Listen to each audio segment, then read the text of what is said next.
sa technical difficulties, wala po kasi tayong net. So, ako po ay dependent po sa Wi-Fi signal, kaya nagkakaroon po ng mga problema. And anyway, good morning po muli sa ating lahat. And para po tayo tuloy-tuloy na, let us all stand up. Paki-control mo na lang muna dyan. Pwede na ba?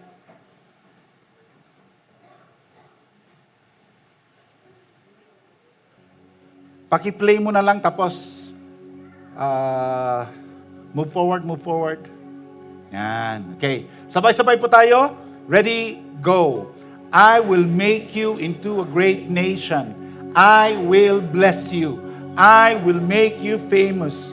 You will be a blessing. I will bless those who bless you. I will curse those who curse you. And all the families of the earth will be blessed through you. Amen. Our Father and our God, Lord, maraming salamat po sa umagang ito. Salamat, Panginoon, sa pagkakataon na ito na kami po ay naririto ngayon, Lord, upang tumanggap muli sa inyo ng inyong salita, ng inyong katuruan, at ng buhay galing sa inyong salita, O Diyos, para ang aming mga buhay, Panginoon, tunay na kami po will be living our lives, Lord, to the full in the fullness of God. Kaya Panginoon, maraming salamat. And as we prepare sa aming paghahanda na tumanggap ng inyong salita sa amin ngayon, mensahe para sa amin ngayon, Lord, we pray that you bless your word, anoint me your messenger, that only your words will come out of my mouth. And after which, O Lord, let your Holy Spirit be the one to teach us, guide us, magbigay ng kaliwanagan, kami maturuan, O Lord, at ipaalala sa amin, ni-apply po namin sa aming buhay araw-araw ang aming pong napag-aaralan sa aming buhay araw-araw, O Diyos. Maraming salamat. We give you praise, we give you glory, and we give you honor. This is our prayer in Jesus' name. Amen and amen. So good morning po sa ating lahat. Again, tayo po ay nasa living life to the full in the fullness of God. So alam naman po natin na talagang this is the year that we can definitely say that God is good and God is faithful. You know, sa panahon ngayon, alam naman po natin, di naman kaila, Pilipino tayong lahat, napakagulo po ng Pilipinas. You know, at tama-tama po yung mensahe ng Panginoon para sa atin ngayon. Tayo po ay babalik na sa The Kingdom Living Series. Okay? Dahil nandito po tayo sa Kingdom Living Series, tamang-tama po. Talaga, sabi ko, Lord, I thank you. Talagang medyo na-delay po tayo ng kaunti dahil nga we are nag-celebrate po tayo ng anniversary. Tapos in-extend ko po ng kaunti yung ating pong celebration at yung explanation ng live lives to the full in the fullness of God. Tapos last Sunday was Mother's Day. You know, although nagkaroon din po tayo ng technical difficulties dahil naka-brown out, but I thank God that God has blessed me with a loud voice. You know, kaya pala galit na galit yung mga teacher ko nung elementary ako. You know, ang nangalaw-ngawak kano, Kasi nga dahil hindi ako marunong mag-whisper. Talagang kung kinakausap ko yung kaklase ko, normal lang yung salita ko, pero dahil mababa, dinig na dinig hanggang sa harapan pala ng teacher. Binabato ako ng eraser, binabato ako ng chalk. Nakakaiwas naman ako, kaya kawaway na sa likod ko lagi. Tinatamaan. But anyway, I thank God for blessing me with a voice na kahit na nag-brown out po tayo last Sunday, tuloy-tuloy po tayo. Kaya nga, just a rundown para po sa mga hindi po naging klaro mabuti, dalawa po mapapag-aralan natin sa Mother's Request. Unang-una po, a mother always wants the best for their children. At hindi lang po yung the best ang hinihingi. Yung request po nung nanay ni John at ni James is, sabi niya, Lord, sana nasa kanan yung anak kong isa, nasa kaliwa yung isa, sabi niya. But the truth is, ang gusto po ng nanay, Lord, sana kapiling ka lagi ng anak ko. They are close to you. Dahil po nagka-brown out, nawala po yung aking thought. Ang perfect example ko po dun sana is my wife, si Chichi. Kasi si Chichi po, every time that we pray, Isa lang po ang lagi niyang pinagpe-prayan sa kanyang mga anak.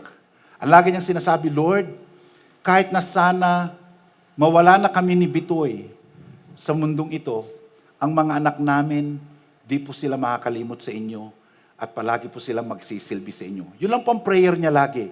Hindi niya po pinagprayan na, Lord, i-bless niyo po kami para mapagtapusan. Ano? Wala po.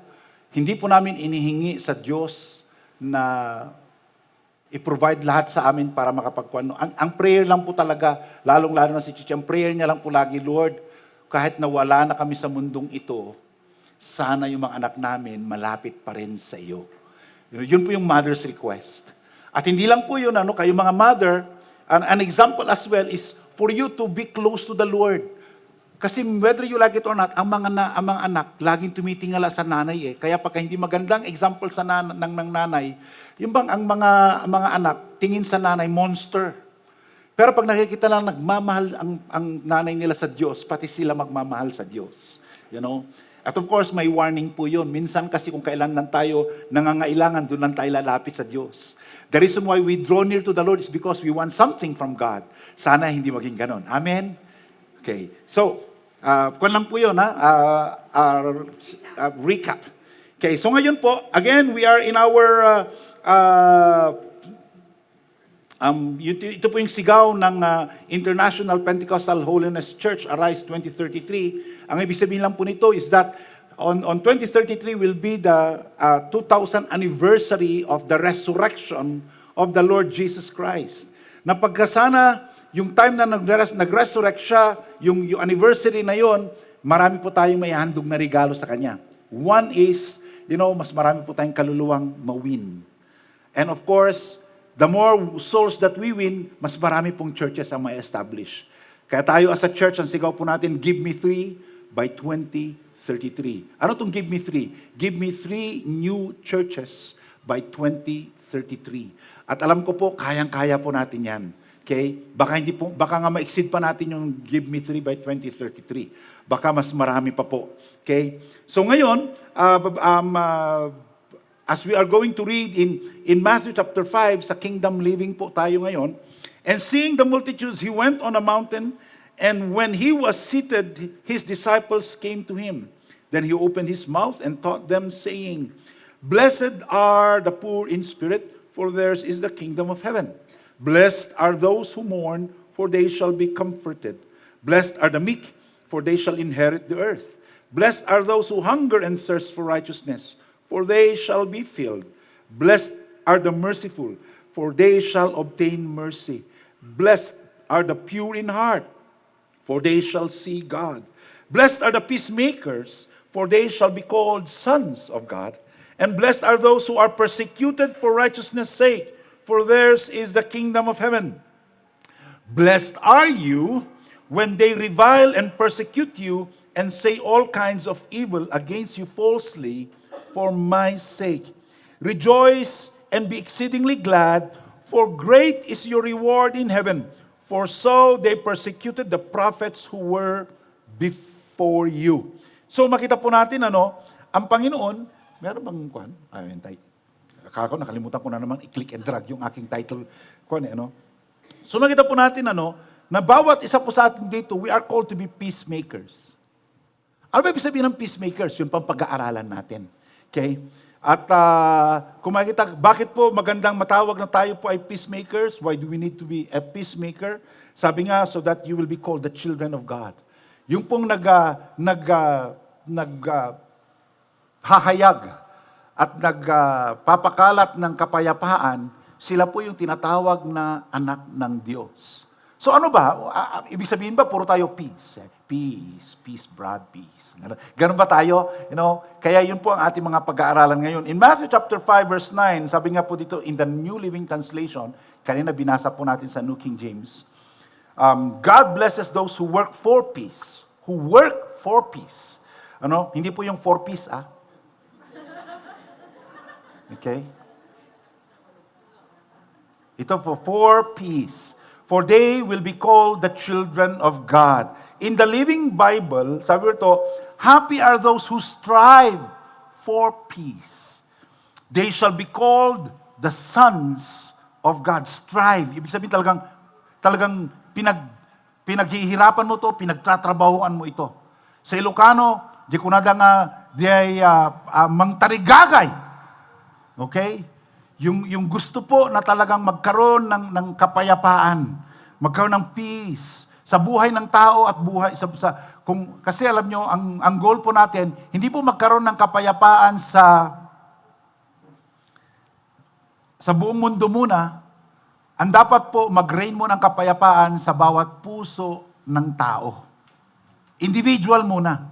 Kasi pagka na-share po natin yung peace ng Panginoon sa bawat tao, buong mundo magkakaroon ng kapayapaan. Kaya wag po natin i-goal ang mundo magkaroon ng kapayapaan. No! Ang goal po natin, yung katabi mo. O may peace na ba siya? Ano? O member lang siya ng 4Ps. Di ba? Whether you like it or not, pati po dyan may bangayan. Ano? Sa mga yung mga middle class na Pilipino, galit po sa gobyerno dahil sa mga 4Ps. Bakit? Yung mga middle class na nagbabayad ng tax, silang nagbabayad ng kuryente, ng ayuda ninyo, kaya galit ang mga middle class sa mga 4Ps. At sa mga kung kasabi nila, kami nagtatrabaho, wala man kaming ayudang natatanggap, buti pa sila. Di aircon pa ang bahay nila. Nagpapariban pag natatanggap yung mga 4Ps nilang yung mga yan. Kaming mga nagtatrabaho, nagbabayad ng tax, walang natatanggap. Kaya may mga galit. Di ba? Walang peace. Walang kapayapaan. Nag-aaway-aaway. Kaya ang ganda po nito. Di ba? Ang gobyerno lang natin. Yung nangyari sa Senate. Di ba? Kaguluhan. Kaya sabi ko, Lord, tama-tama talaga ang message mo. You know, tama-tama talaga sa atin. In the easy-to-read version, sabi to, great blessings belong to those who work to bring peace. Talagang tayo, trabaho natin na ipakilala ang hari ng kapayapaan, the Prince of Peace. Okay? God will call them His sons and daughters. In the Message Bible, sabi ko, you're blessed when you can show people how to cooperate instead of compete or fight. Di ba? Ang ganda rin sa Message Bible. Yung bang tinuturuan natin ang tao, imbis na mag-away-away, nagpapayabangan, nagpapagalingan, ay yung maging cooperation na lang. Magtulungan. Di ba? Kaya nga, medyo susundot-sundot ako sa nangyayari ngayon. Di ba? Sabi ng NBI director, wala kaming mga agent sa Senate. May mga video. Tumayo ang ating presidente, sabi niya, hindi ako nag-utos at walang mga ahensya ng gobyerno sa Senate. May mga video. Sabi naman ng mga taga sa Senate, may mga NBI dito. So, ang gulo Right? So, nag-aaway-away. Nagputukan patuloy ngayon. Di ba? Kung nag-cooperate na lang isa't isa. May nakawala, Patricia. Okay? So, makita natin dito, paano magkaroon ng peace. Doon, biro mo, gobyerno, nag-aaway-away, nagputukan. Di ba? Isang report, sabi nung isang report hindi po, ang mga baril po namin nakababa. Sabi ng isang report, kaya po kami nagpaputok ng warning shot kasi stance po sila. Naka-ready stance sila to shoot. Kaya sabi namin, bring down your gun. Ibaba nyo mga baril ninyo. Wala. O may videong lumabas. Nakikwento ng isang ahente, sabi ni ganito sa akin, ibaba ang baril. Hindi! Sabi ko, matras ako. So, ano pa to? Di ba, ang gulo? Kailangan natin ng peace. Paano? Kaya kung nananaig ang kapayapaan ng Panginoon, wala dapat na ganyang nangyayari. Sino, at the end, ang kawawa? Tayong mga maralitang Pilipino, tayong mga Pilipino, nagtataasan ng gasolina, nagtataasan ng mga bilihin. Imbis na yun ang inuuna, yung Senate presidency, kung sino magiging Senate President, anong inuuna? Ang impeachment. Ano ang inuuna? Si PRRD na nasa Hague, sinong inuuna? Hindi ba? Kung sabi natin, wala na, nandyan na yung mga yan eh. Ang problema natin ngayon, may isang lolo na matay dahil nagne-nebulize. Dahil rotational brownout, yung nebulizer niya na dapat magpapatulong sa kanya para makahinga ng mabuti, dahil brownout, hindi gumana, namatay. Dapat yun ang pinagtutuunan ng pansin ng ating gobyerno ngayon. Kaso, bangayan eh. Walang peace. Kung may peace ang isipin nila, paano ba natin tutulungan ng Pilipinas ngayon? Ganun dapat, di ba? Kaya nga hindi natin kayang baguhin ng gobyerno, pero dapat baguhin natin bawat Pilipino. Pilipino muna. Kasi pag Pilipino, nabago mo, naayos mo, nabigyan mo ng kapayapaan yung mga yan, hindi sila magagalit sa gobyerno, hindi sila magagalit kung sino nakaupo. Ang gagawin nila, pagpre-preya na lang nila. Mas maganda. Kaya yun po sinasabi dito. Cooperate instead of compete or fight. That's when you discover who you really are and your place in God's family. In the Passion Translation, sabi ito, how blessed you are when you make peace. For then you will be recognized as a true child of God. The New King James Version, nabasa na natin, ulitin lang po natin, blessed are the peacemakers, for they shall be called sons of God. Kaya nga, being a peacemaker doesn't mean wearing a peace symbol, marching against the government, or marching for saving the environment, or just remaining silent.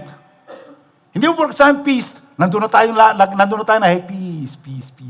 Diba? Kaya, peace be with you, peace be with you, peace be with you. Hindi po ganon. Di ba? Ilan sa inyo nasa loob ka ng simbahan, peace be with you, hindi mo binigyan ng peace. Kasi kaaway mo eh. Di ba? Nakita mo, peace be with you, peace be with you. Tapos hindi ka na maharap doon. Di ba? Ang peke natin eh. Right? Sa church na lang. Di ba? God bless you. Sana mamatay ka na. Di ba? Walang pinagkaiba eh. Pare-pareho tayo eh. Di ba? Kaya nga, hindi porke sinabing peace, maging peacemaker, tayo'y nagmamarcha. Makiba ka, huwag matakot, ibagsak ang gobyerno. Ganun, di. May problema at may problema kahit anong gobyerno. Pero pag ang mga tao naturuan, kaya yun pa pag-aaralan natin ngayon. The finest peacemaking activity in which you and I can engage in is introducing people to the Prince of Peace, Jesus Christ. Ito po ang pinakamabuting dapat ginagawa natin. Yes, magulo ang Pilipinas ngayon. Imbis na nakakainis talaga. Imbis na sumakay kayo sa ganun, alam mo, nung araw, ganyan din ako, napapansin ko talaga ang gulo-gulo ng gobyerno. Pero alam mo, ang ating palang responsibilidad, pagprehan natin ang mga nasa gobyerno. Yun ang sabi sa Bible. Diba? So yung kausap mo na galit, biglang tatahimik na yun. Diba? Sabi niya, hindi ko nakakausapin to. Bible nang pinag-uusapan. Diba? May mga ganun eh. Right? Pero iba, paano masasabi na sa Bible? Nasa Bible. Explain mo na. An opportunity for you to be a peacemaker. Kasi alam mo, kung ganyan din ako dati, nakikilaban talaga ako, nakikipagdebate ako, ganyan ako. Talagang wala akong sinasanto. Ganun ka, di ba? Explain mo na. Hindi mo alam, nagsishare ka na ng testimony mo. Pero nakilala ko si Jesus, alam mo, ang importante pala, makilala natin si Jesus. Kaya ako, kahit na sinong maging presidente natin, ang aking responsibility, pinagpreparean ko para hindi manaig ang kaguluhan. Kasi pagka magulo ang gobyerno natin, tayo din ang kawawa. Kaya tulong-tulong natin, pag-prayer natin ang gobyerno, sino man na nakaupo, binoto mo man o hindi. Alam mo, yun ang peacemaker. Hindi yung sasang, galit na galit talaga ako niyan, lintik na, di ba? Ano pa mga pangalan na tinatawag natin, Kaya nga, sabi nga, di ba, ang ganda rito, sabi nito, the finest peacemaking activity in which you and I can engage in is introducing people to the Prince of Peace, Jesus Christ. So, what joy and happiness is there that can compare to the joy of knowing and seeing a member of the family, a friend, a relative, or neighbor open his heart to Jesus? Di ba? Ang saya mo eh. Pag yung tao, mahal mo sa buhay, nakakilala kay Jesus, alam mo, ang susunod dyan, magiging maayos na ang kanyang buhay. Sino ba sa atin dito ang maayos ang buhay bago natin makilala ang Panginoon? Hindi. Lahat tayo magulo ang buhay natin eh. In one way or the other, kayo umayos ang buhay mo. Bakit? Nakilala natin si Jesus. So yun pang responsibility natin. Dahil na-experience po natin yun, hindi pa maayos na maayos, talagang may lumalabas pa rin yung pagkatao mo na minsan, nag-umiinit pa rin ang ulo mo, pero ang ginanda, pag uminit yung ulo mo, ay sorry You know, nakapagsalita ka ng masama eh. You know, ay sorry Nagsosorry ka kagad, hindi ka tawag, manigas siya. Bakit? Hindi ko naman sinasadya yun eh. Dapat iniintindi niya. Ganun pa tayo eh. Nagkasalanan mo na, nakikipagmatigasan ka pa eh. No? Kung nakakaintindi siya, dapat inintindi niya ako. Nadala lang ako sa galit. O, di ba mga ganun eh. Imbis na aminin mo na lang na may nasabi ka. Pero iba na eh. Noon, ganun ka. Pero ngayon, pagka may nasabi kang kwan eh, ay, sorry O kaya minsan, kahit wala ka pang sinasabi, may lumapit sa'yo, alam mo, galit sa'yo si ganito. Lalapit ka, ay sorry hindi ko alam. Ba? Di ba? Ano to? Anong nangyayari dito? Di ba? Bakit to nagsosorry? Di ba? Nagbago eh. May pagbabago kasi naayos yung buhay mo. And then ma-realize nila, bakit to? Tapos namaalan, dati pagkakainan, kumakain na lang kami ng lusob ng lusob, lalo pagka-boodle fight. Di ba? Walang santo-santo, kain ng kain. Pero ngayon, sabihin nyo, maalala nila to eh, in small little things. Wala pa sa atin, nung mag-boodle fight tayo, nung may susubo, teka, pasalamat muna tayo sa Panginoon. O, di ba? O nga, pray na siya bigla. Marirealize nila, alam nilang may nangyayari sa buhay mo. Yung dating, ikaw yung pasimuno ng kalokohan, all of a sudden, pray muna tayo. Magbiyahe kayo, di ba? Bago magbiyahe. No, pray muna tayo. Or hindi mo man nagawa dahil umalis kayo kaagad pagdating sa lugar na pupuntahan ninyo. O lahat magsabi ng thank you Lord. Di ba? Thank you Jesus. Kasi maganda na nakarating tayo ng mausay. Ganun lang, in those simple ways, you are becoming a peacemaker. Di mo mamalayan yung mga sa paligid mo, tingin-tingin sa iyo, sabi niya, may napapansin kang pagbabago dito sa kaibigan natin ito. Di ba? Nakahawak lang ng Biblia eh. You know? Una, pagtatawanan ka, nakahawak lang ng Biblia, kala mo kung sino nang matuwid. Di ba? Pero maya-maya, sila mismo may isip nila. Pero ganda ng buhay niya ngayon. Panatag ang buhay niya ngayon. Meron silang nakikita sa iyo na gusto din nila. Alam nila may problema ka, pero hindi katulad nung araw na talagang may problema ako. Tala. Samahan nyo na lang ako sa maboboteng usapan. Di ba? Ganun mga usapan nung araw eh. Di ba? O ngayon, alam na may problema ka. Ikaw pa nag-a-advise eh. Ikaw pa yung di ba? Meron man makikita. Those are the qualities na makikita po sa isang peacemaker. So ang tanong, how to be a peacemaker? Tapos na. Marami na akong sinet na example. Pero unang-una po, this does not describe those who live in peace, but those who actually bring about peace. Hindi po yung ikaw tahimik ka na, pero yung bang okay ka na, panatag ka na. Hindi po yun. Ang peacemaker po, dahil naranasan mo, gusto mo ngayon, may experience ang iba. Diyan ka makatal na. Para kang pusa ng mga anak na kung saan-saan. Di ba? Sino may mga nagkapusa? Kami kasi nakapusa noon. Bakit kasi ang pusa, pag manganganak hinandaan mo na nga lang kung saan manganganak. Di ba? Ililipat-lipat pa. Nanganak na, kukunin pa yung mga anak, ililipat na naman doon. Di ba? Kung saan. Di ba? Magugulat ka lang, katabi mo na lang sila. Di ba? Parang pusa. Di nga mapakali. Ganon dapat tayo. Hindi ka mapakali nang hindi mo na-share yung experience sa ibang tao na gusto mo maramdaman din nila. Ganon dapat tayo, mga Kristiyano. Kasi nga, sabi dito, but those who actually bring about peace. Ikaw, yung naramdaman mo, gusto mo ding maramdaman ng ibang tao. Overcoming evil with good. Dati talagang pagka sinampal ka, sasampalin mo rin. Pag minura ka, mas malutong pa ang mura mo. Di ba? Pero ngayon, bago ka na, nung minura ka, sorry Matatahimik yung kalaban mo eh. But, dati to, kung magmura eh, di mo malunok eh. Tapos ngayon magsusorry? Sino to? Kilala ko pa ba to? Hello? Di ba? That's a peacemaker. Palaaway. Tanong niyo sa Ate Babes. Ay, kami na Ate Babes, ang galing namin magdebate niyan. Oh, nung hindi pa ako Kristiyano, kahit tatanong sa Ate Babes. Ay, dinidebate ko yan. Titigil na lang ako pag umiyak na. Oh, kinukuha lang ako na Ate Babes sa iyak para tumigil ako eh. Oh. Hindi kayo natanong nyo, pero naging Kristiyano ako, I know, kahit na gusto kong debating sa Ate Babes, kaya pinapatawa ko na lang. Sabi ko, Ate Babes, don't worry Ate Babes, it's very cheap, chicken feet. tatawa sa Ate Babes. Napakababaw ng tawa. Di ba? Pero nung araw, nako, magkaaway kami niyan. Nawala akong utang ng loob.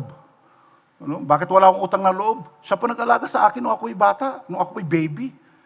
Ang laki-laki ng ulo ko. Sabi nga niya sa akin, alam mo, ikaw, pag gumanong ka ng araw, alam mo, kasi sinusunod niya. Kasi talagang, naalala niya daw, nagsiswing daw siya. Ano, nagsiswing, kasi ako, hawak-hawak niya.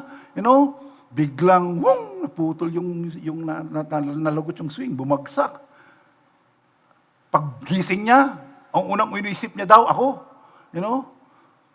Yun pala, nabagok ang ulo niya, pero hindi niya ako binitawan.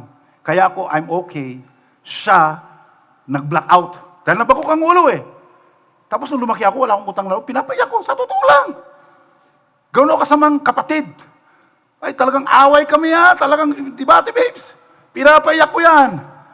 Sinasagot-sagot ko, walang respeto. Walang po, opo, wala. Pero naging Kristiyano ako, ay talagang pinilit ko din ha. O, ang ginawa ko na kay Ate Babes, puro patawa na lang, pinapatawa ko na lang. It's very cheap. Eh, tuwang-tawa si Ate Babes, lalo pag sabi mo, it's very cheap. Ate Babes, mga kuan, you know, tatawa na lang yan. Kasi nga, you know, whether you like it or not, dapat may nakikitang pagbabago sa buhay mo. Di ba, sabi din Doc Banyaga, for you to be able to live lives to the full in the fullness of God, dapat po nagre-reflect sa buhay mo. Ang transformation, nakikita ang pagbabago. Kasi hindi sila maniniwala sa iyo na, hallelujah, praise the Lord, tumba-tumba ka. Di ba? Kung wala naman nakikita ang pagbabago sa iyo, wala rin. Kaya yun po, we bring about peace. Ikaw mismo na-experience mo eh. So number one way to accomplish this is through sharing the gospel. Of course, unang-una po talaga, yung i-share mo ang salita ng Diyos sa lahat ng tao. You see, God has entrusted to us the responsibility of reconciliation. Dahil ikaw, nahiwalay ka sa Diyos, hindi ba? Nung hindi pa tayo Kristiyano, hiwalay tayo sa Diyos eh. Dahil nga, ang ama natin, si Satanas. John 8:44. Kung titingnan natin, sabi doon, you are of your father, the devil. Nung hindi ka pa Kristiyano, nung hindi ka pa tumanggap kay Kristo, ang ama mo, si Satanas. Kaya tayo po lahat, hindi po tayo lahat anak ng Diyos. Sad to say. Lahat tayo nilalang ng Diyos. Pero, nung tayo po'y nagkasala at hindi natin pinili na magkasala, ito po'y minana natin, okay? Na tayo po'y makasalanan, kaya naging tatay po natin ito. Sabi ito, for you are the children of your father, the devil.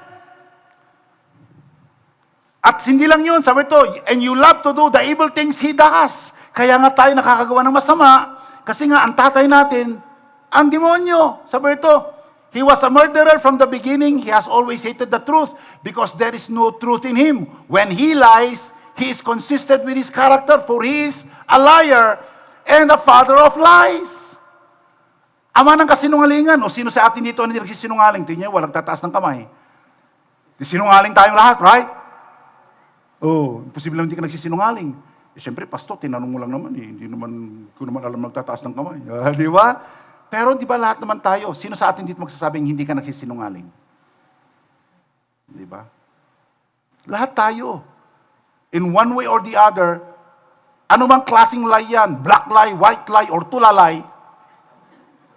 Di ba? Alam niyo ano tulalay? May isang bata po. Nakakita ng paru-paro. Sabi niya, What that? Sabi nung bata sa butterfly, sabi ng tatay, butterfly. Tulalay. So alam niyo na kung ano yung tulalay, ha? So whatever it is, white lie, black lie, or tulalay, it's still a lie. Okay?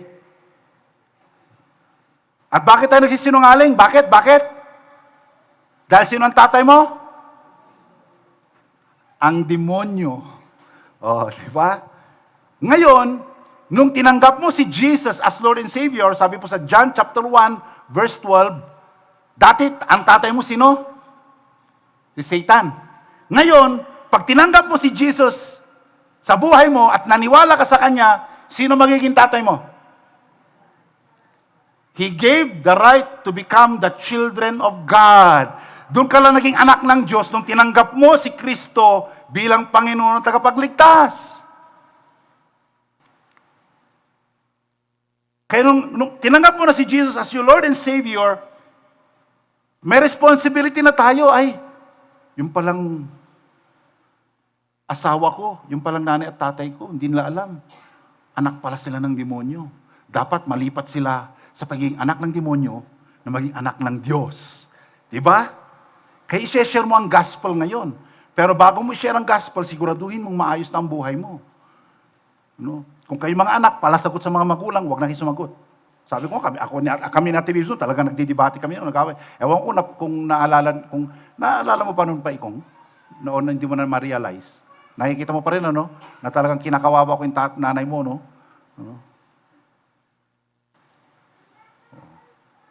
Talagang ganun. Pero papakita mo yung pagbabago talaga. Share mo ang gospel. Ayaw mong maging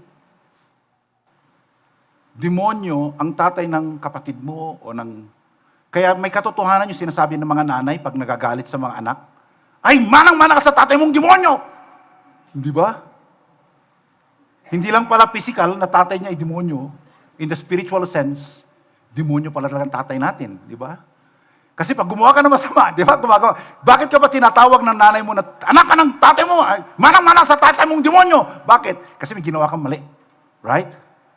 Sino daw ang consistent na gumagawa ng masama? Ang demonyo. Di ba? Kaya hindi po mali ang nanay ninyo nung tinawag ka na anak ka ng demonyo. Di ba? Baguhin natin yun. Okay? Baguhin natin yun.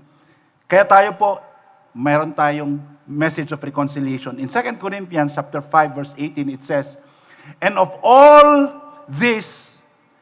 of this is a gift from God who brought us back to Himself through Christ. Nakita nyo, ibinalik tayo ng Panginoon sa Kanya. Through Jesus, nung tinanggap natin. Kaya nga di ba, to all who believe and accepted Him, He gave the right to become the children of God. Lahat ng ito nangyari nung tayo po'y ibinalik ng Diyos sa Kanya. Sa pamamagitan ni Kristo. Who brought us back to Himself through Christ. And God has given us this task of reconciling people to Him. Kasi hindi alam ng mga tao na nahiwalay sila sa Diyos. Sino ba sa atin dito nakaalam na hiwalay tayo sa Diyos? Alam natin, tumatawag tayo sa Diyos eh. Di ba? Alam naman natin yun. Lahat tayo, alam na, Lord! Lord! Di ba? May dalawang example sa Bible niyan. Sa Matthew chapter 7 verse 21. Not everyone who says to me, Lord, Lord, shall enter the kingdom of heaven. Paano ba yun? Lahat tayo tumatawag, Lord, Lord! Hindi naman natin alam na hiwalay tayo eh. Pero sabi dito sa Matthew 7:21, not everyone who calls out to me, Lord, Lord, will enter the kingdom of heaven. Only those who actually do the will of my Father who will enter. Di ba? Lahat tayo, alam naman natin may Diyos eh. Porque ba alam mo may Diyos sapat na yon? O ano sinasabi sa James chapter 1 verse 19 ba? O James chapter 2:19. Yung, you believe that there is one God? Good for you. Sabi, even the demons believe. You know, maganda lang po na makita natin dito. You know, na kung bakit ba natin pinag-aaralan ito. Kasi bago po tayo ipakilala ang Panginoon sa ibang tao, dapat tayo po. Okay? James 1:22 ba? O James 2:19. Tama pala yung unang naikuan ko na James 2:19. Akala ko James 1:19. James 2:19. Basahin po natin kung makikita natin dito. Kasi nga, importante po ito na maintindihan natin. Kasi, alam ko naman may Diyos eh. Tumatawag nga ako Lord, Lord. Di ba sabi sa Matthew chapter 7, not everyone who says to me, Lord, Lord, makakapasok sa langit. Kasi naniniwala naman ako. Ito, sabi sa James 2:19. Sabi, James 2:19. Thank you. You say you have faith. Okay? For you believe that there is one God. Good for you. Alam mo may Diyos. Sabi ito, even the demons believe this. Anong pinakaiba nyo ng demonyo? Di ba? John chapter 8 verse 44, you are of your father the devil. Alam nilang may Diyos. Alam mong may Diyos. Anong pinakaiba natin? Ang demonyo hindi tinatanggap si Jesus as Lord and Savior. Kaya hindi sila anak ng Diyos. Tayo lang mga tao ang nagkakaroon ng karapatan at pagkakataon na tumanggap sa Diyos kay Jesus Christ para tayo maging anak ng Diyos. Kasi lahat tayo, alam naman natin na may Diyos eh. Hindi lang natin alam na nahiwalay tayo. Kaya kinakailangan nating tanggapin si Jesus. Para tayo po maibalik. Yung po sinasabi sa 2 Corinthians chapter 5 verse 18, and all of this is a gift from God. Handog ito ng Diyos. Regalo ito ng Diyos sa atin. Na tayo po ay manumbalik sa Panginoon sa pamamagitan ni Kristo. At ngayon, dahil tayo po ay nanumbalik na kay Kristo, nanumbalik na tayo sa Diyos, ang atin daw pong trabaho, ang responsibilidad natin, is to share the good news to others. Ma-reconcile din ang mga tao na hiwalay sa Diyos. Na makilala rin nila ang Diyos. Yun po ang responsibility natin. Okay? In evangelism, we make peace between man and the God whom they have rejected and offended. Kaya po tayo nag-evangelize, kaya po tayo nag-share ng gospel. Para po yung Diyos na nasaktan nila at nasasaktan nila dahil sa mga kasalang nagagawa, ito po pinagsasama natin, pinagbabalik natin, pinagbabati natin. Yun po ang trabaho natin. Pangalawa, we can become peacemakers even if we are party to a conflict. Ibig sabihin, kahit na kasama ka sa gulo, di ba? Hindi natin may iwasan yun eh. Minsan, nasasama ka sa gulo eh. Di ba? Na kahit na kasama ka sa gulo, sa away, pwede kang tumayo na ikaw yung magpapabati. Di ba? Katulad nung araw, nung ako po'y high school, ang tawag po sa amin noon is troubleshooter, hindi troublemaker. There's a big difference between a troubleshooter and troublemaker. Okay? Ang troubleshooter, siya yung nag-break ng away. Okay? Pero iba po kaming troubleshooter. Iba po akong troubleshooter. Kunwari, may nag-aaway na mga magbabarkada or ibang barkada to, ibang grupo yan, nag-aaway sila. Oh, tama na. Ganun kami, ano? Pag ayaw nila, di ba, nagsusuntukan yung mga yan eh. Susuntukin din namin, sisipain din namin. Tama na, masasaktan sila, Tapos sabi nila, kinuktaran na, hindi, yung kasama. Ganun ako nun, troubleshooter. Para tumahimik na, sumuntok din kami. Oh. Suntukin ko sila. Di ba? Lalo pagka yung magulo talagang gulong-gulo na. Lalo pag lasing, di naman. Susuntukin, tulog. Oh, di tumahimik. Di ba? Maling pamamaraan yun. Ang sinasabi ko po dito, even if you are a party to a conflict, alam mo yung ikaw, belong ka sa grupo na inaaway o nangaaway. Uy, pare, tama na yan. Makipagbati na lang tayo. Hindi maganda to. You know? O, pag nag-aaway, ikaw yung matino ang isip. Hindi yung, sige, kaya tayo dito. I-encourage mo pa, sige, mapan. Sige, mamatake ka. Ikaw hindi ka mamatake. Di ba? Ang galing-galing mong i-encourage yung mga kasamahan mo. Sige, bugbogan tayo. Di ba? Uberan tayo. Yung mga salita namin, sorry mga old style na yung mga terms ko kasi yun yung mga term namin eh. Di ba? I-jam natin ang mga yan. Di ba? Pero, sige, mapan kayo. Dito yak lang. Kaya nyo tayo. Di ba? Hindi peacemaker yun. Okay? Kaya nga, instead of retaliating or avenging, imbis na maghiganti ka or bumalas ka, sabi ito, we strive to have peace with everyone, even when we are the injured or the offended or the offending party, hindi offending party. You know, tayo ang hihingi ng tawad kung kasama ka doon, nasaktan yung isang grupo, tayo na hihingi ng tawad. Or tayo yung inaaway, ikaw na yung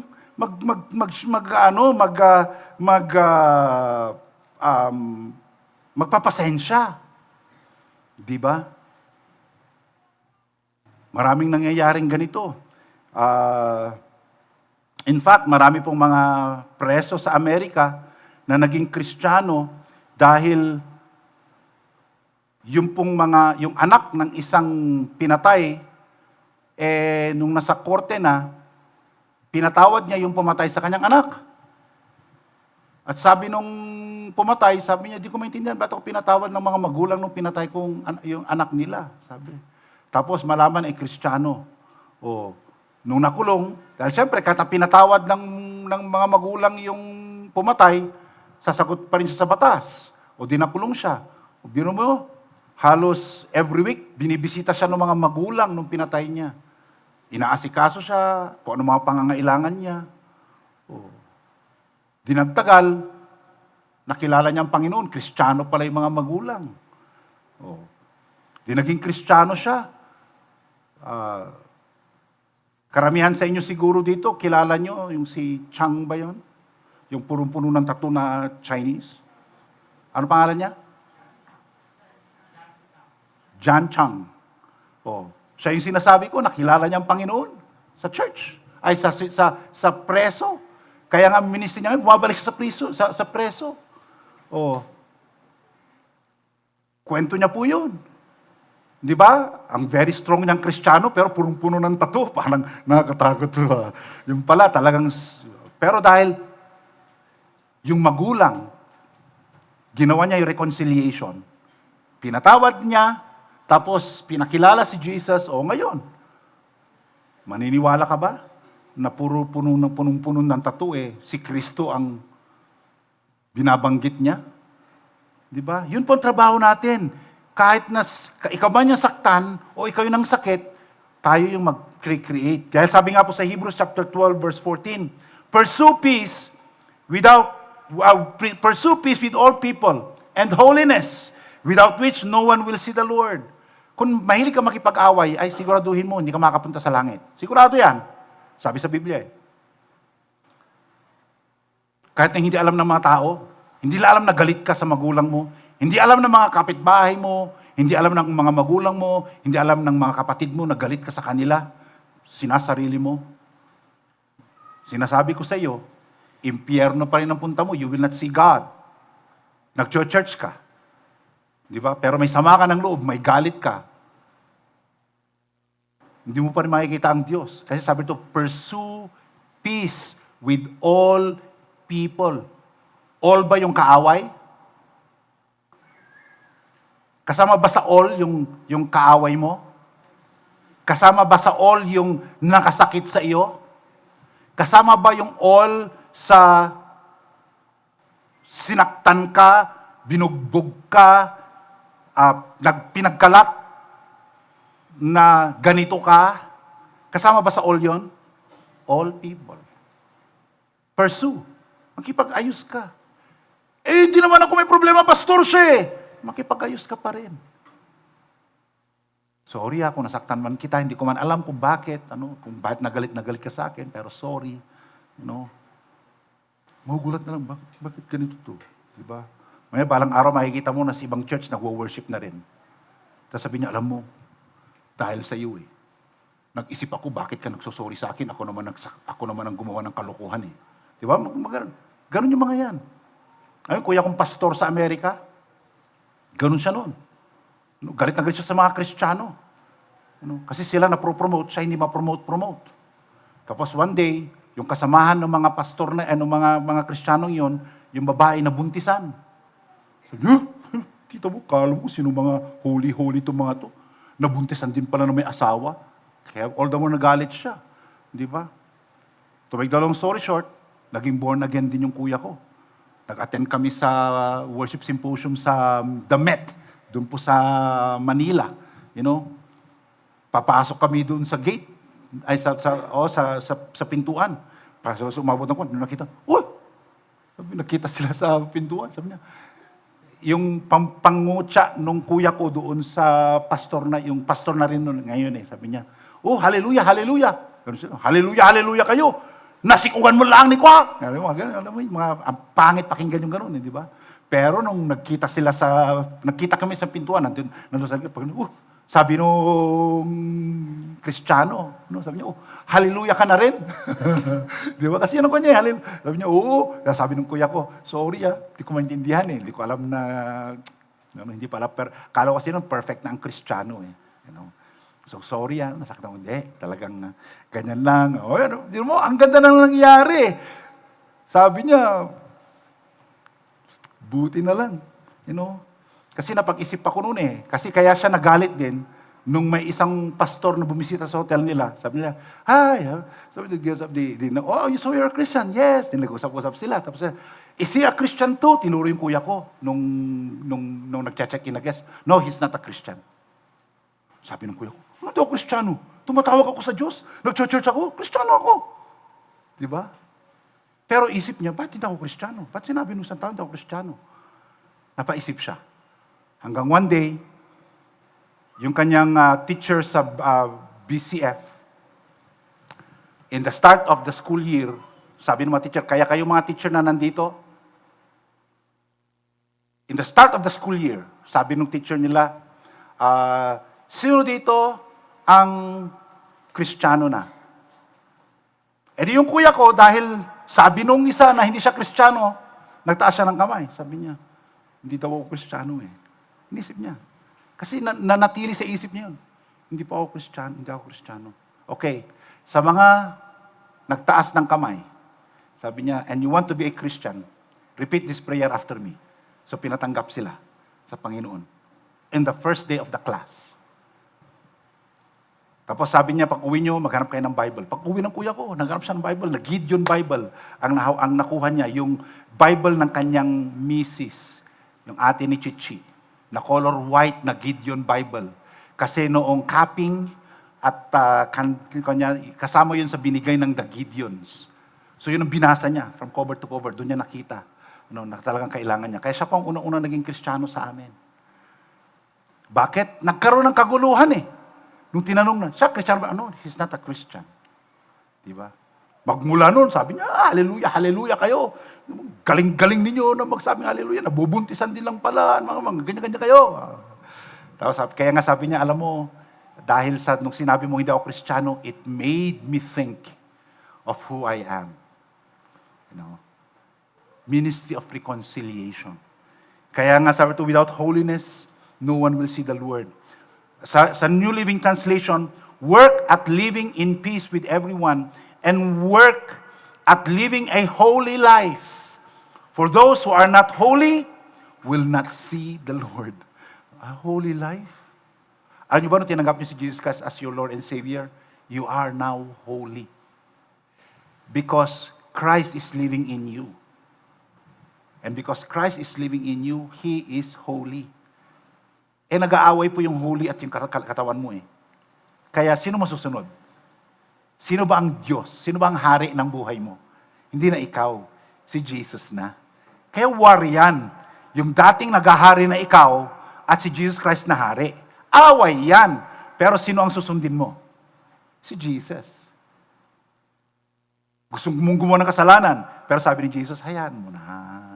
Gusto mong maghigante, sabi ni Jesus, hayaan mo na, patawarin mo na. Nagbabago ka na. Gets? Kaya nga, the devil is the troublemaker and we, God's children, are the peacemakers.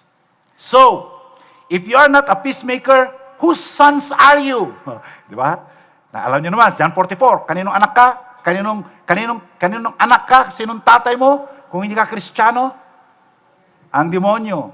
Pero, kung tinanggap mo si Jesus Christ as your Lord and Savior, sinong ama mo, sinong tatay mo? Si Jesus. Kaya nga, the result of being a peacemaker, ano ang result pagka nagiging peacemaker ka na? Yung sineshare mo ng gospel, pinapakilala mo na si Jesus sa ibang tao, yung na-experience mo, yung nagbago kasi ang buhay mo, gusto mo maramdaman din nila, ma-experience din nila. If you're doing that, ano ang result? you become the child of God.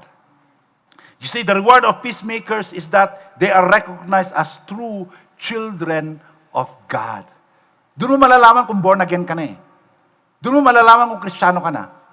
Yung sineshare mo na, yung buhay mo, yung ginawa ni Jesus sa ibang tao. Kasi kung hindi ka pa nag-share, ibig sabihin, wala ka pang nakikitang pagbabago sa buhay mo. Pero pag nakita mo how important Jesus is in your life, you cannot stop but share. Kaya ako nung araw, nung naging born again ako, unang-una po, nung nagpunta, nung pag-uwi namin galing ng Manila, sila Ate Babes. Sila Ate Babes. Nag-cell group kami sa bahay. Hindi cell group ang tawag nung nag-Bible study kami. Sinong gusto mag-Bible study? Sabi nung kuya kong pastor ngayon sa Amerika. Sabi niya, nag-share. Yun, isa si Ate Babes na born again. Isa sa matigas na ulo, ayaw tumanggap, matalino, magaling, si Doc.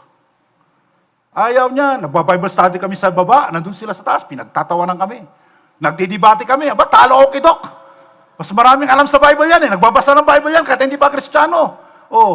Kung nung araw, pinapayak ko sa Ate Babes, si Doc, akong pinapayak. Kasi hindi ko matalo-talo si Doc noon. Pagka may sinabi ako sa Bible, alam din niya, mayroon din siya ikukot sa Bible. Sabi ko, kalitalino kasi itong kuya kong to Basta, love kayo ni Lord. Gawin na lang ako. Pero biro, yan, tanong niyo si Doc. Kita niyo, 2 examples yan si Ate Babes ang pinapaiyak ko. Pero naging Kristiyano ako. Kayang-kaya kong paiyakin si Doc. Pero no, hindi ko na kaya. Basta gusto ko, makilala na si Lord. Ay wala, ayaw talaga, rini-reject ni Doc yan. Alam ko na yan, nababasa ko yan Mas marami pa siya nakokot na scriptures kaysa sa akin na Kristiyano. Kasi siya nagbabasa ng Bible nung araw Kahit hindi pa siya Kristiyano. Pero paano siya hinuli ng Diyos? Sa pagkain. Nagkaroon kami ng dinner fellowship. Lahat kami, nag-ipon kami. Sino dito ang gusto ma-born again ang mga kapatid ninyo, mga mahal ninyo sa buhay? Sabi ng pastor namin. Ganito ang gawin natin. Invitein natin ang mga mahal nyo sa buhay sa isang 5-star restaurant. And at that time, Liu Fu Restaurant sa Baguio Park Hotel po. Yun po yung isa sa sinasawag na talagang high-class restaurant sa Baguio. So sabi ng pastor namin, kung talagang mahal nyo mga kapatid ninyo, mag-ipon kayo ng pang-dinner mo at pang-dinner ng mga kapatid mo na i-invitein mo. Isa sa na-invite si Doc doon. Tapos nung nagdi-dinner na kami, nag-testify. Nag-testify kami of the Lord's goodness. Nahuli si Doc. Tumanggap sa Panginoon. Kasi nakita niya, nga, bait ka talaga ng Panginoon. Nakita niya kasi kinento namin yung buhay namin. Alam ni Doc, alam niya ang buhay namin as a family Pero nakita niya talaga nung naging Kristiyano kami, gumanda ang buhay din namin, umangat kami. Kaya doon nakita ni Doc. Doon siya naging born again. Dahil sa pagkain. At hindi dahil sa pagkain. Nakita niya yung kabutihan ng Diyos. Sino ba naman ang hindi? Di ba, in-invite ka, kakain tayo doon sa Liu Fu Restaurant. Lahat doon, gustong pumunta sa masubukan yung Liu Fu Restaurant Gustong pumunta doon. Libre. Kasi at that time, that was, maalala nyo anong year yun? 1988. At that time, one dinner plate cost $750. $750. So, ginasusan ko ang sarili ko, ginasusan ko si Doc. Si Pastor Mario, yung pastor sa Amerika, ginasusan niya yung sarili niya, ginasusan niya yung kuya namin, si Kuya Jake. Dalawa silang in-invite namin noon. Pero si Doc lang ang tumanggap. Kasi yung kuya namin noon, hard of hearing. Hindi niya masyado madinig yung sharing noon. Pero si Doc, pero nakita niyo noon, gumastos kami ng 1.5. Wala akong trabaho noon. Pero it was a sacrifice.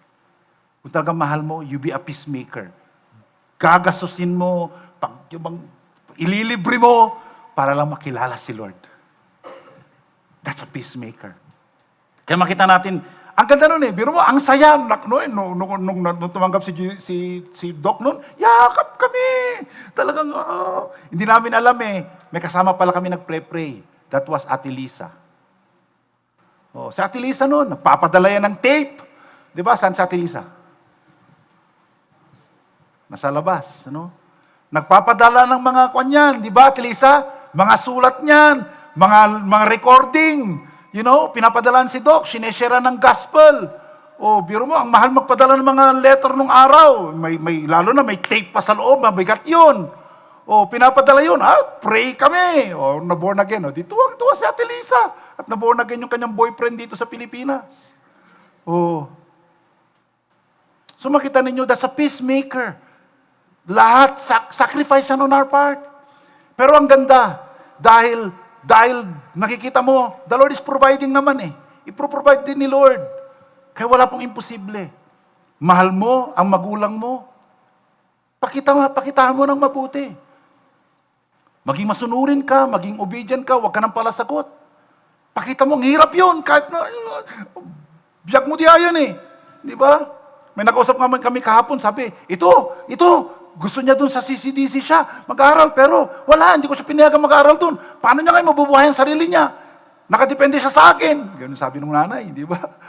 Sabi mo, hindi, hayaan mo. Sabi, pupunti mo dun yun. Pag nagutom yun, matututong magluto. Paano? Anak maglaba. Di hayaan mo, di papasok siya na ng angot, tibado na. Siyempre, pag maangot, maglalaban na rin yun, matututo. Right? Sabi namin, gano'n nangyari kay Asher eh. Si Asher na anak namin, hindi marunong magluto. Ayaw kumain ng leftovers. Di ba? Pagka magpapakain namin, kailan pa po yan? Kanina lang. Napunta ng Australia, hindi marunong magluto. Ngayon, pagdating namin doon, nagluto ako, no? Sabi ko, anak, kung ayaw mo, ibigay mo na lang doon sa ka-housemate mo. Sabi, hindi po. Tatabi ko, kakainin ko. Kumakain ka na ng leftovers? Opo. So, mahal ng buhay, mahirap ang buhay dito. Lahat. Pero, natutong kumain ng leftovers. Natutong magluto. Mas magaling pa nga siya magluto eh. Ganun lang yun. Kaya kayo mga anak, one way for you to really introduce Jesus to your family, pakita yung may pagbabago kayo. Kayo maaga magising. For once in your life, kayo magluto. Diba? Uy, nagluto ka. Sunog. Di ba? Pero, sorry mama, sorry papa, suruan dak. Turuan niyo po ako para magsilbihan ko kayo. Sabi, ano nangyayari dito? Sabi, teka, nag-church to eh. Papunta nga tayo sa church na pinupuntahan ito. Right? Kaya mga anak, an opportunity for you. Sa inyo mga magulang, ipakilala nyo. Dati kayo mga, di ba? Bawas-bawasan nyo. Di ba? Anak, alam mo. Ganoon na lang. Anak, alam mo. Maging kwan tayo. Kasi doon nakikita anak na ng Diyos kung may pagbabago sa buhay mo muna eh. Sa iyo muna. Kaya nga, we share His passion for peace and reconciliation. The breaking down of walls between people. Kaya nga, yung problema natin sa gobyerno, hindi po solusyon yung magpalit ng presidente, magpalit ng Senate President, hindi po yun ang solusyon. Ang solusyon, bawat tao pakilala mo si Jesus. Pag may takot kay Jesus ang lahat ng tao, kahit na walang gobyerno, tatakbo ng maayos ang Pilipinas. Kasi wala pong mangungurakot sa atin, walang manloloko sa atin, dahil alam mo may Diyos na nagbabantay. Kaya ganun ka-importante, ipakilala natin si Jesus sa lahat. By becoming a peacemaker, we believers manifest. Pinapakita natin, uso sa mundo yung manifesting. Pakita natin. Manifest. Demonstrates to the world that we are truly the sons and daughters of God when we share the gospel to others in the way that God can use us. Kaya bawat isa po sa atin dito, nung may kinasal po ako sa San Fabian, meron po kaming tinirahan na hotel doon. Nakalimutan ko na yung pangalan. Hindi naman po siya magandang hotel, magarang hotel. Pero ang ginanda doon, may 12 rooms sila kung bibilangin natin. At siguro, sabihin na natin more or less, mga 10 rooms na lang kasi nakatira din doon yung may-ari. Sabi ko, alam mo, kung talagang tayo as a church, lalo na yung mga couples, mag-invite tayo ng mga couples din na hindi pa Kristiyano at sponsor natin sila na doon tayo sa resort na yon. Sabi ko, hindi na natin problema ang magluluto. Kasi merong all you can eat. 199. All you can eat. Masarap din ang food nila, masarap. Kung 3 meals lang yon, that's 600. Di ba? Magsakripisyo tayo. Kasi nakita nyo, result ng sakripisyo namin si Doc na born again. Di buong pamilya na born again na rin. Kasi nga, alam nyo, kung ganun tayo, ang peacemaker talaga, it requires sacrifice on our part. Kasi sabi ko, pag mag-sponsor talaga ang bawat isang couple, i-sponsor niya isang couple,